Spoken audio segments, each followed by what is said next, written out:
নমস্কার বন্ধুরা, কেমন আছো তোমরা সবাই? আশা করি সকলে ভালো আছো আর সুখের সংসারে সবাইকে স্বাগত।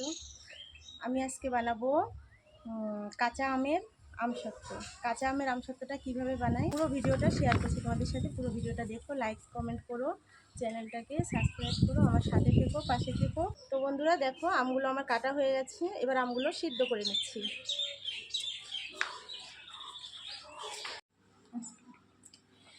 তো এখানে আমি গ্যাসটা জ্বালিয়ে নিচ্ছি। এবার আমি আমটা সিদ্ধ করে নেব।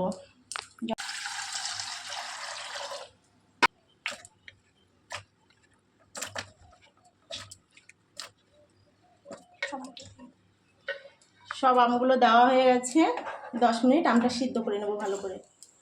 তো আমটা দেখো বন্ধুরা সিদ্ধ হয়ে গেছে। এখন আম সব পাকা রং হয়ে গেছে, তো তার জন্য আমের কালারটা এরকম হয়ে গেছে, একটু হলুদ হলুদ হয়ে গেছে। পাকা আম না, কিন্তু আমের কালারটা হলুদ হয়ে গেছে। সিদ্ধ করার পরে আরও হলুদ হয়ে গেল আমটা। দেখো পুরো আমটা সিদ্ধ হয়ে গেছে। এইভাবে সিদ্ধ করে নিতে হবে। দেখো হাত দিয়ে দেখলেই বোঝা যাচ্ছে কেমন সিদ্ধ হয়েছে। এবার আমি নামিয়ে ঠান্ডা করে নেব। তো আমটা এবার আমি দেখো এইভাবে করে নেব, মানে কি করে নেব,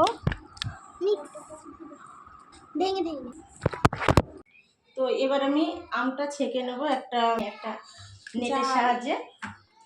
এখনো অনেকটা গরম আছে, আমার হাতটা পুড়েই যাবে মনে হচ্ছে। ছেঁকাও হয়ে যাবে। প্রচন্ড গরম।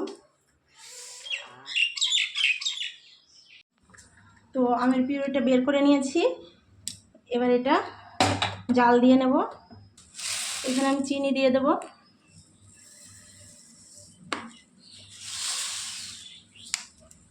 তোমরা যে যেমন মিষ্টি খাবে তেমন দিতে পারো চিনি, আমি আমার আন্দাজে দিয়ে দিচ্ছি চিনি।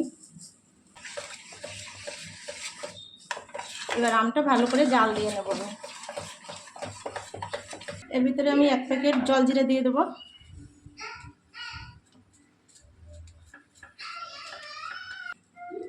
একটু চিলি ফ্লেক্স দিয়ে দেবো টক ঝাল মিষ্টি হওয়ার জন্য।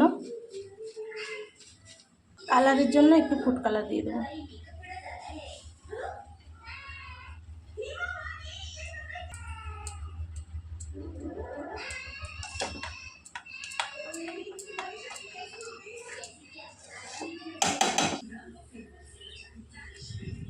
চলো ছাদে চলে এসেছি।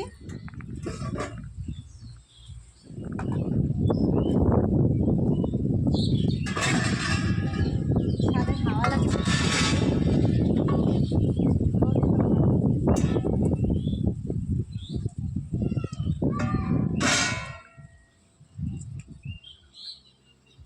এখানে আমি একটু সর্ষের তেল দিয়ে দেবো।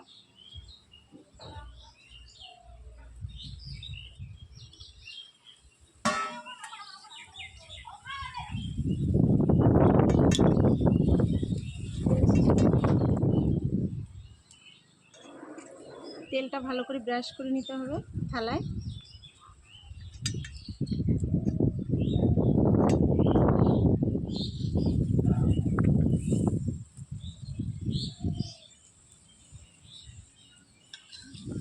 তো দেখো একটা থালায় দিয়ে দিয়েছি আমি আমসত্ত্বটা।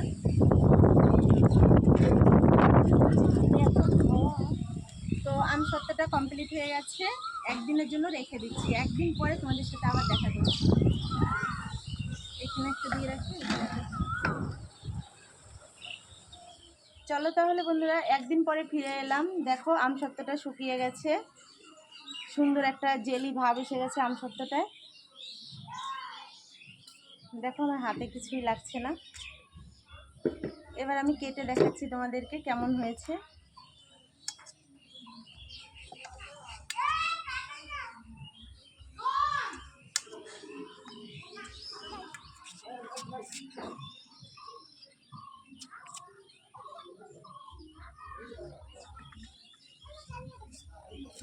দেখো কি সুন্দর উঠে যাচ্ছে।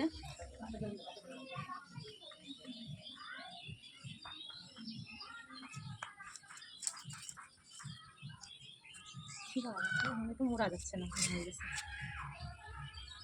তাহলে ভিডিওটা কেন করলে? দেখো কত সুন্দর উঠে যাচ্ছে। উঠে যাচ্ছে, এই যে সুন্দর উঠে যাচ্ছে।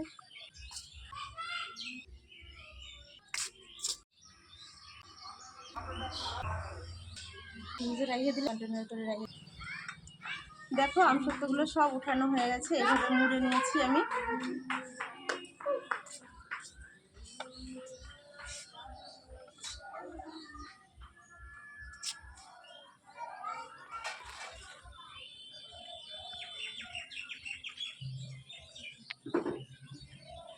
তো বন্ধুরা দেখো আম সত্যগুলো পুরো কমপ্লিট হয়ে গেছে, এবার আমি খেয়ে দেখাচ্ছি কেমন হয়েছে। আর তোমরা বাড়িতে সবাই বানিয়ে টেস্ট করে দেখো কেমন লাগে খেতে।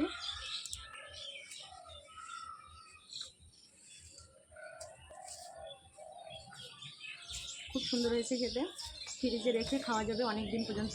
কিন্তু আমি অল্প কটা বানিয়েছি তো তার জন্য ফ্রিজে রাখা যাবে না, এই কটা খেয়ে নিতে হবে সবাই মিলে।